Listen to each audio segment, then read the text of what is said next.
ఈ నియోజకవర్గంలో మీరు ఎదుర్కోబోయే ప్రత్యర్థి రాజశేఖర్ రెడ్డి బావమర్ది, ముఖ్యమంత్రి జగన్మోహన్ రెడ్డి మేనమామ.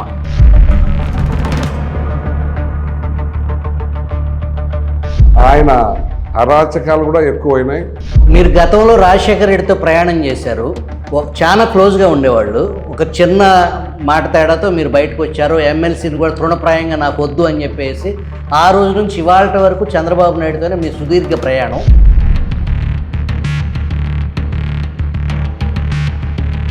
వైఎస్ వివేక హత్య అనంతరం వైఎస్ షర్మిల, వైఎస్ సునీతారెడ్డి ఆ హత్య విషయంలో చాలా విఫలంగా రాష్ట్ర వ్యాప్తంగా ప్రత్యేకించి మీ జిల్లా ప్రజలకి ఒక సామాన్య ఎంపీని చేయలేకపోయినారు అంటే చాలా దుర్మార్గమైన ఈ గవర్నమెంట్ పరిపాలన చేస్తూ ఉంది. ఇప్పుడు వైఎస్ షర్మిల చీల్చబోయే ఓట్లు ప్రజా వ్యతిరేక ఓటు చీలుస్తుందా, లేదంటే వైసీపీ ఓటు తీరుస్తుందా, లేదా మీ పార్టీ ఓట్లు తీరుస్తుందా? వైసీపీ ఓట్లలోనే ఎక్కువ చీలడానికి 90%.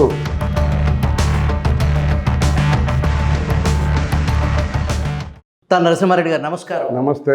కమలాపురం, కడప జిల్లా కమలాపురం నియోజకవర్గం నుంచి దాదాపు ఒక సుదీర్ఘ రాజకీయ ప్రయాణం మీరు కమలాపురం నుంచి స్టార్ట్ చేశారు. ఈ నియోజకవర్గంలో మీరు ఎదుర్కోబోయే ప్రత్యర్థి రాజశేఖర్ రెడ్డి బావమర్ది, ముఖ్యమంత్రి జగన్మోహన్ రెడ్డి మేనమామ.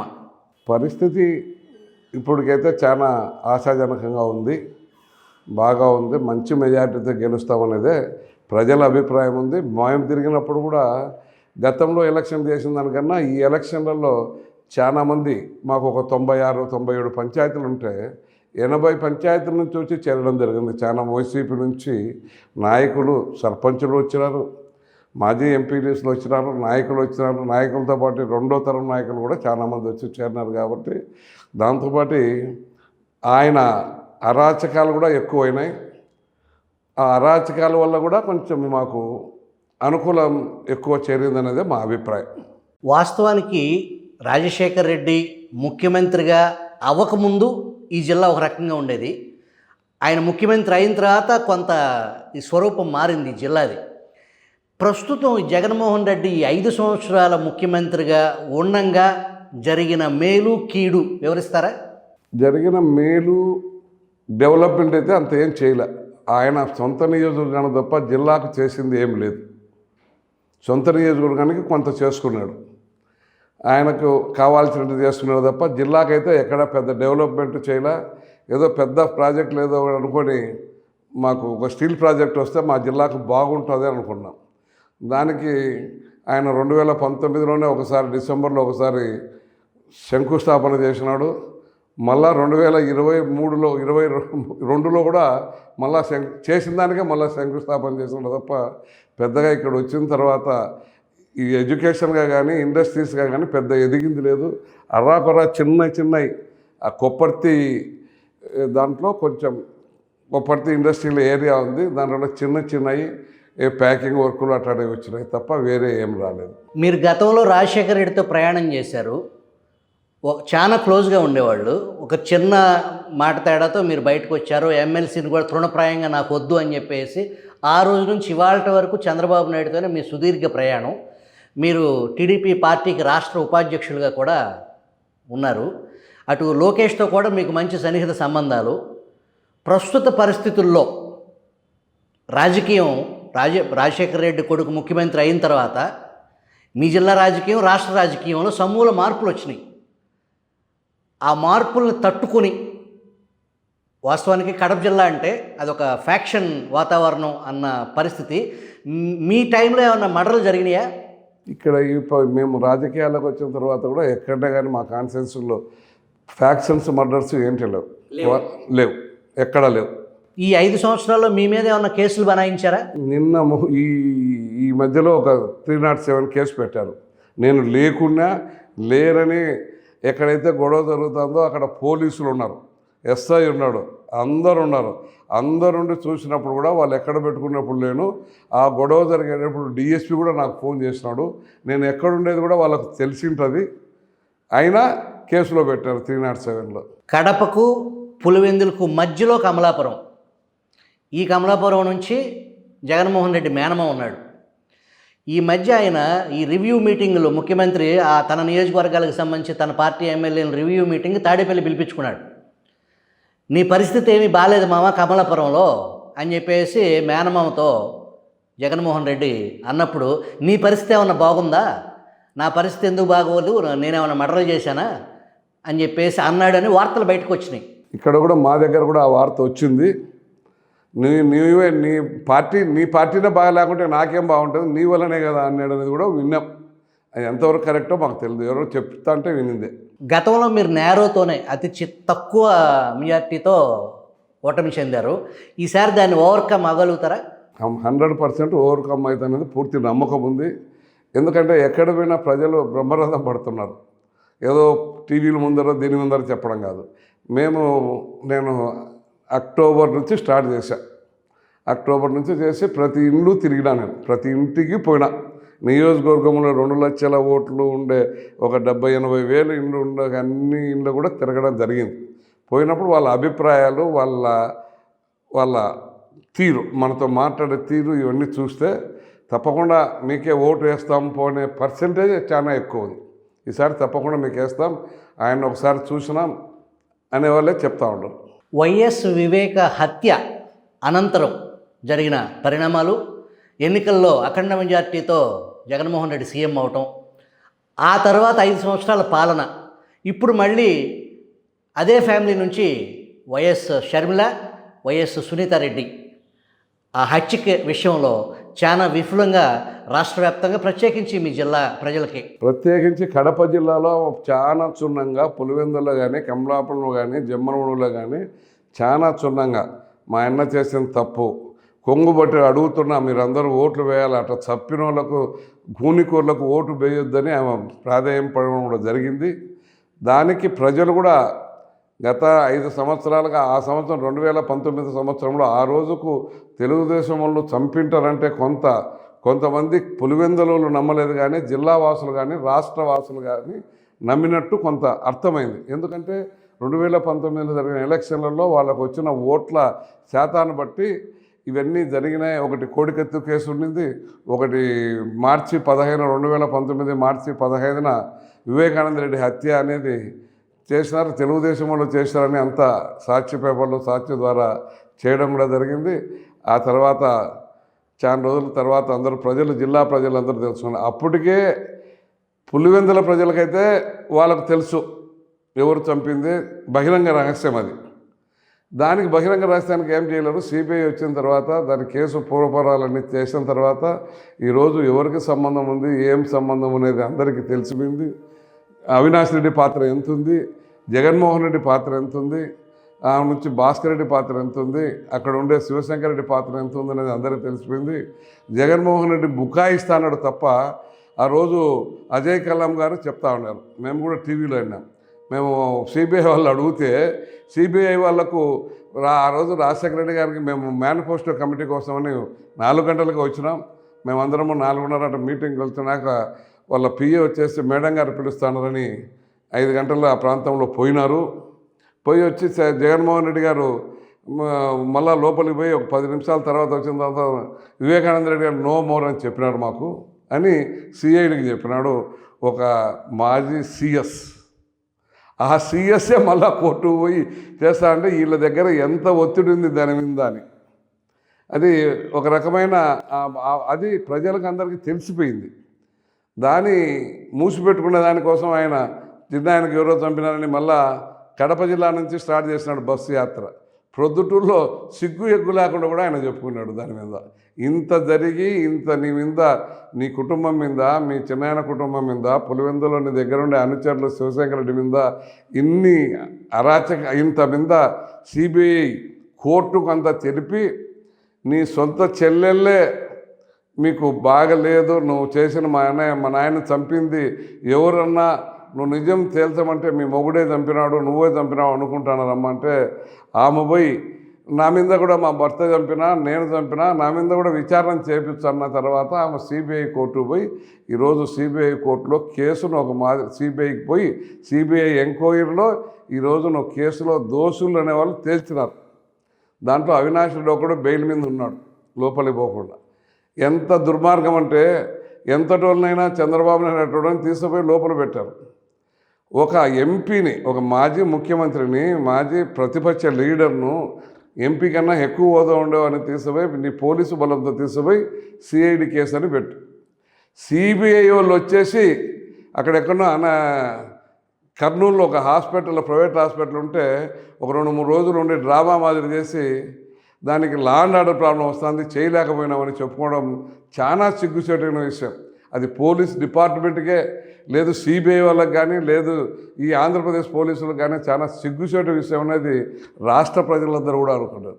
ఒక ఎంపీని అరెస్ట్ చేయడానికి ఎంతెంతో ప్రైమ్ మినిస్టర్ని అరెస్ట్ చేస్తున్నారు, చీఫ్ మినిస్టర్ని అరెస్ట్ చేస్తున్నారు, ఒక సామాన్య ఎంపీని చేయలేకపోయినారు అని ఉంటే చాలా దుర్మార్గమైన ఈ గవర్నమెంట్ పరిపాలన చేస్తూ ఉంది అనేది అందరిలో ఉంది.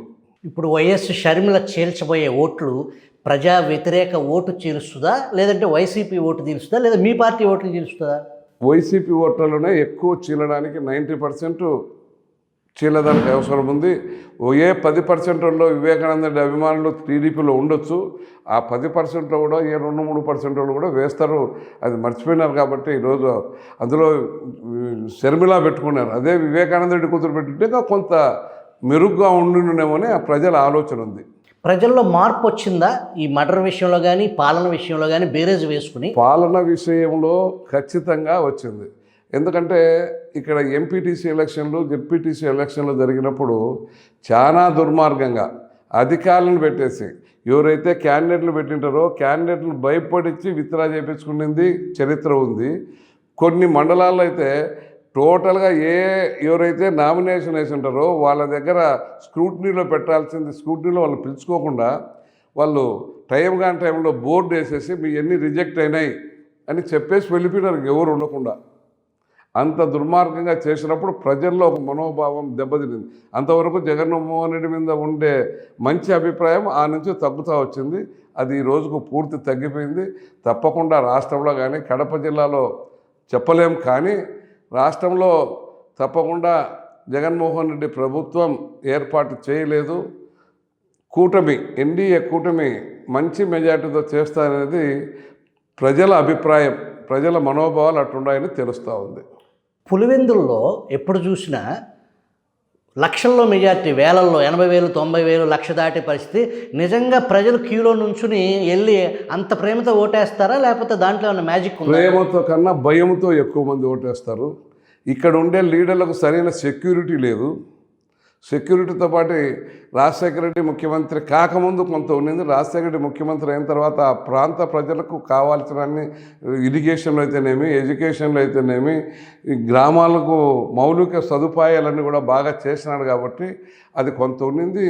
అది 2014లో కొంత పనిచేసింది, 19లో పనిచేసింది, 24లో అది పని చేయదనేది అందరి అభిప్రాయం ఉంది. మా అభిప్రాయం కూడా అది. ఎన్ని సీట్లు గల మామూలుగా ప్రస్తుతం సర్వేల ప్రకారంగా కడప జిల్లాలో తెలుగుదేశం ఖాతాలోకి మొట్టమొదటి సీటు కమలాపురం సీటు అనేది సర్వేలు చెప్తున్నాయి. మీ సీటుతో పాటు ఇంకా ఎన్ని సీట్లకి అవకాశం ఉందంటారు కడపలో? 3 సీట్లు గ్యారంటీగా వస్తాయనేదే పూర్తి నమ్మకం. గెలుపులోనే ఉన్నాయి, మేము పోటీలో ఉన్నాయనుకోవడంలో. కమలాపురం కానీ, మైదుకూరు కానీ, ప్రొద్దుటూరులో గెలుపులో ఉన్నామనేదే మా అందరి అభిప్రాయం ఉంది. ఎందుకు కారణం అంటే ఈ మధ్యకాలంలో వలసలు వచ్చి చేరుతూ ఉన్నారు. వైసీపీ నాయకులు అన్ని చోట్ల వలసల కార్యక్రమం జరిగింది. మాతో పాటే అత్యధికంగా కమలాపురంలో అయినా ఆ తర్వాత మైదుకూరులో కూడా బాగా చేరినారు. ఆయన కూడా ఒక 3 నెలలు 4 నెలల నుంచిగా తిరుగుతున్నాడు. ఈ మధ్యనే మనకు ఒక నెల కిందటనే ప్రొద్దుటూరు టికెట్ వరదరాజరెడ్డి గారికి అనౌన్స్ చేసిన తర్వాత కూడా అక్కడ ఉండే నాయకులు చాలామంది మంచి కౌన్సిలర్లు వచ్చారు. ఒక పెద్ద పంచాయతీ ఉంది అక్కడ, కొత్తపల్లె పంచాయతీ అని 25,000 దగ్గర 30,000 ఉంటుంది. ఆ సర్పంచ్ కూడా వైసీపీకి రాజీనామా చేసి అతను జిల్లా సర్పంచుల సంఘం అధ్యక్షుడు కూడా, అతను కూడా వచ్చి చేరడం జరిగింది. అక్కడ వ్యాపారులను బాగా ఇబ్బంది పడిపోతూ ఉన్నారు అక్కడ ఉండే ఎమ్మెల్యేలు. ఆ వ్యతిరేకత ఈరోజు మా క్యాండిడేట్కు బాగా ఉపయోగపడుతూ ఉంది. వాళ్ళందరూ కూడా స్వచ్ఛందంగా వచ్చి చేస్తూ ఉండరు. దానికి తోడు అర్బన్స్ కూడా ఇప్పుడు చాలా ఉపయోగం. ఈ టర్మ్ ఎలక్షన్లలో అర్బన్లకు సీటు తెచ్చుకునే వాళ్ళకు అదృష్టవంతులని మేము అనుకుంటున్నాం. ఎందుకంటే ఎంప్లాయీస్ అందరూ అక్కడనే ఉంటారు. ఇప్పుడు మా కమలాపురం ఉంది, మా కమలాపురంలో ఎవరు ఇక్కడ ఉండరు, చిన్న ఊరు కాబట్టి. మా కమలాపురం చుట్టూ కడపకంతటికి 3 కిలోమీటర్ల నుంచి 25-30 కిలోమీటర్ల లోపలనే ఉంటుంది కడప హెడ్ క్వార్టర్స్. ప్రతి ఎంప్లాయీ కడపలో సంసారం ఉంటారు. వాళ్ళ చదువుల కోసం కానీ, పిల్లల చదువు కోసం కానీ, వాళ్ళ సౌకర్యం కోసం కానీ, ఇక్కడ సరైన సౌకర్యాలు ఉన్నాయని అక్కడ ఉంటున్నారు కాబట్టి అర్బన్లో ఉండే వాళ్ళందరికీ ఒక మంచి అవకాశం వచ్చింది. కడప ఉందనుకోండి, కడపలో అన్ని డిస్ట్రిక్ట్ ఆఫీసర్లందరినీ ఎప్పుడు ఉన్నాయి. ఒక పోలీసులకు సంబంధించి 1000 మంది ఉంటారు, కొన్ని 1000 మంది ఉద్యోగాలు ఉండరు కాబట్టి ఉద్యోగస్తుల్లో వ్యతిరేకత భావాలు ఎక్కువ ఉన్నాయి సార్. ప్రధానంగా టీచర్స్లో అయితే ఇంకా చాలా ఎక్కువ ఉంది. కొదమ ఎంప్లాయీస్లో అందరిలో కూడా ఉంది, ఈవెన్ పోలీసులో కూడా ఉంది. అయితే పోలీసులు బయటపడరు, మిగతా ఎంప్లాయీస్ బయటపడినా వాళ్ళని ఏం చేయలేరు కాబట్టి ఎక్కువ శాతం 160-70% పైనే ఎంప్లాయీస్ అందరూ కూడా తెలుగుదేశానికి చేయాలనేది ఒక అభిప్రాయంతో ఉన్నట్టు తెలిసిపోయింది. దానికి తోడు ఎడ్యుకేటెడ్స్ ఎక్కువ ఉంటారు డిస్ట్రిక్ట్ హెడ్ క్వార్టర్స్లో కానీ పెద్ద పెద్ద టౌన్స్లో. మొన్న గ్రాడ్యుయేట్స్ ఎలక్షన్స్ జరిగినప్పుడు వైసీపీ వాళ్ళు డబ్బులు ఇచ్చి ఓటేయకుండా కూడా తెలుగుదేశం పార్టీ వాళ్ళు బలపరిచిన అభ్యర్థికి డబ్బులు ఇవ్వకుండా కూడా గెలిచినారు. మన రాష్ట్రంలో 3 పెడితే 3 గెలిచినారు. అప్పుడు అర్థమైపోయింది ఎడ్యుకేటర్లలో బాగా చదువుకున్నలలో మంచి మార్పు ఉందనేది బాగా అర్థమైంది. దాని తర్వాత ఇంకా కొంచెం పెరుగుతూ వచ్చేసింది. అక్కడ ఉండే వాళ్ళల్లో కూడా అసంతృప్తి రావడము, ఆయన ఎవరితో మాట్లాడడు, ఈ ముఖ్యమంత్రి 150 మంది ఎమ్మెల్యేలు ఉంటే ఎంతమందితో మాట్లాడలేదు అనేది ఒకటి అయిపోయింది. దానికి తోడు ట్రాన్స్ఫర్లు చేయడం, కొందరు ఎమ్మెల్యేలు మార్చడం వల్ల కూడా వాళ్ళ ఇమేజ్ కూడా కొంత దెబ్బతినిపోయింది. దానివల్ల ప్రజల్లో జగన్మోహన్ రెడ్డికి పరిపాలన చేసేది చేత కాదు అనేది ఒకటి వచ్చింది. రెండోది రాష్ట్ర రాజధాని లేదనేది కూడా చాలా మందిలో అభిప్రాయం ఉంది. రాష్ట్ర రాజధాని ఒక సెంటర్ మనకు రాష్ట్రంలో ఉండే చుట్టుపక్కల ఉన్న వాళ్ళకి ఏ దానికైనా 400-500 కిలోమీటర్ల దూరం లేకుండా ఉండేది తీసుకుపోయి ఇప్పుడు ఈ రాయలసీమకు తీసుకుపోయి విశాఖపట్నం పడితే 800-900 1000 కిలోమీటర్లు కూడా ఉండే ప్రాంతాలు ఉన్నాయి కాబట్టి దాని మీద కూడా ప్రజలు మనకందరికీ అమరావతి అయితే బాగుంటుందని ఒక అభిప్రాయంతో అందరూ ఉన్నారు. దాని ప్రకారం ఇవన్నిటి కూడా అతనికి వ్యతిరేకత పెరుగుతూ వచ్చిందనేది మా అభిప్రాయం. ఇప్పుడు భారతీయ సిమెంట్ ఇప్పుడు మనం కూర్చున్న ప్లేస్కి ఎన్ని కిలోమీటర్ల దూరంలో ఉన్నాయి? 5 కిలోమీటర్ల దూరంలో ఉంటుంది భారతీయ సిమెంట్. అంటే కమలాపురం నియోజకవర్గంలోనే ఒక పంచాయతీ దాటిన తర్వాత నెక్స్ట్ పంచాయతీ అది. కమలాపురం బార్డర్ దాటితే చదిపిరాళ్ళ పంచాయతీ అని ఉంది. చదిపిరాళ్ళ పంచాయతీ దాటితే అమరావతి భారతీయ సిమెంట్ ఉండే ఫ్యాక్టరీ పంచాయతీ ఉండదు. ఇక్కడికి 5 కిలోమీటర్లు. ఆ భారతీయ సిమెంట్కి సంబంధించిన పొల్యూషన్ సమస్యలు ఏమైనా ఉన్నాయా? పొల్యూషన్ సమస్యలు ఉన్నాయి. మేమంతా ధర్నా చేయడం కూడా జరిగింది. అయినా వాళ్ళ పోలీసులు కానీ వీళ్ళందరూ కానీ వాళ్ళ సపోర్ట్ ఉన్నారు. ఎంత ధర్నాలు ఏం చేసినా కూడా పొల్యూషన్ బాగా ఉంది. ఆ పక్కన పంటలు పండడంలో కొన్ని కెమికల్స్ వేసి బర్నింగ్ చేసేదాంట్లో కెమికల్స్ వేస్తున్నారు, కెమికల్ ఆయిల్ వేస్తున్నారు. దానివల్ల విపరీతమైన స్మెల్ రావడము, దానివల్ల ఊపిరితిత్తులకు దీనికి జబ్బు వస్తాయనేది కూడా ఒక అభిప్రాయం ఉంది. అయినా ఇక్కడ మేము ఎంత అరిచినా ఏం చేసినా చేయడానికి ఏ అధికారులు ముందుకు రావలేకపోతేనే ఇక్కడ పోయి వాళ్ళ ముందు గట్టిగా పోరాడడానికి శక్తి కూడా తక్కువ ఉంది ఆ ప్రాంతం వాళ్ళందరికీ. మేము కూడా మేము పోయి చేస్తాంటాం అప్పుడప్పుడు, కానీ రోజు వాళ్ళతో ఉండి చేయలేం కాబట్టి కొంత బాగా ఇబ్బంది పడిపోతున్నారు. కమలాపురం ప్రజలతో పాటు రాష్ట్ర ప్రజలకి నరసింహారెడ్డి గారి సందేశం ఏంటి? ఈ దుర్మార్గమైన పాలన పరిపాలించే జగన్మోహన్ రెడ్డిని ఓడించాలనేదే మా ప్రధానమైన కోరిక.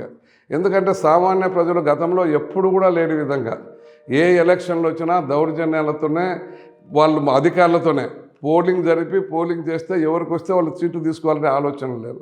పోలీసులు అధికారులు అందరూ భయపడిచ్చేసి వాళ్ళకు కావాల్సిన సీట్లన్నీ ఇచ్చుకోవడము, కావాల్సినవన్నీ ఎక్కడ కావాలంటే అక్కడ ఏ రిజర్వేషన్ కావాలంటే ఎవరికి ఏ రిజర్వేషన్ కావాలంటే ఆ రిజర్వేషన్ చేస్తాం. ఎక్కడైనా రిజర్వేషన్ అంటే ముందు ఎస్సీలకు ఎక్కడ ఉంటాయి ఆ ఎస్సీలు ఉండే చోట వాళ్ళకి ఎస్సీలు ఇవ్వాలి. ఆ తర్వాత బీసీలు ఎక్కడ ఎక్కువ ఉండరు వాళ్ళకి ఇవ్వాలి. బీసీలు తక్కువ ఉండే చోట ఓసీలకు ఇస్తున్నారు, ఎస్సీలు ఎక్కువ ఉండే చోట ఓసీలకు ఇస్తున్నారు, ఓసీలు ఎక్కువ ఉండే చోట ఎస్సీలకు ఇస్తున్నారు. ఇది దుర్మార్గమైన పాలన. జగన్మోహన్ రెడ్డికి ఈ ఫ్యాక్షన్ 3 గతంలో ఉన్నట్లే పూర్తిగా అర్థమైపోతాను. వాళ్ళ తాతకాలం నుంచి ఫ్యాక్షన్ అనేది అందరిలో ఉంది. పులివెందులో ఎంతోమంది మర్డర్లు చేపించడం రాజారెడ్డి అని అంటే అందరికీ రాష్ట్రంలో ఉండే ప్రజలందరికీ తెలిసిన విషయమే. రాజారెడ్డి అనేవాడు రాజశేఖరుడు వచ్చిన తర్వాత అది కొంత అటు ఇటు ఉన్న జగన్మోహన్ రెడ్డి వచ్చిన తర్వాత పూర్తిగా అది ఆయన చెప్పిందే వినాలా, ఆయన చెప్పింది వినకుండంటే ఎవరిని ఎంతవరకైనా ఇబ్బంది పెట్టడానికి ఆయన వెనుకాడడం అనేది రాష్ట్ర ప్రజలందరూ తెలిసింది. ఆయన చెప్పిందే వినాలా, ఇది కాదయా, ఇది తప్పు ఉంది, ఇది ఇట్లా సర్దుకోవాలంటే అవన్నీ వద్దు, నేను చెప్పింది వినేవాడు ఉంటే నా దగ్గరికి లేకుంటే లేదు అంటాడు. నరసింహారెడ్డి గారు కడప జిల్లాలో కమలాపురం నుంచి సీనియర్ నాయకులుగా ఉన్నారు. అత్యంత నిజాయితీపరుడు. ఇప్పుడు సమయం నైట్ 10 గంటలైంది. ఇప్పటివరకు ఆయన ప్రచారం నుంచి వచ్చి మనం అంత దూరం నుంచి వచ్చామని చెప్పేసి మన కోసం ఇంటర్వ్యూ ఇచ్చే అవకాశం ఇచ్చారు. ఏసీ కూడా లేకుండా ఇప్పుడు నేను చెమటలతో తడిసిపోయి ఉన్నాము. ఇంత సాదా సీదా రాబోయే జనరేషన్స్కి నరసింహారెడ్డి గారు లాంటి వాళ్ళు ఆదర్శం అని మనం తప్పక చెప్పాలి. ఆయన జీవితాన్ని ఆదర్శంగా తీసుకోవాలి. Wish you all the best అండి, మీకు మంచి జరగాలని. Thank you very much.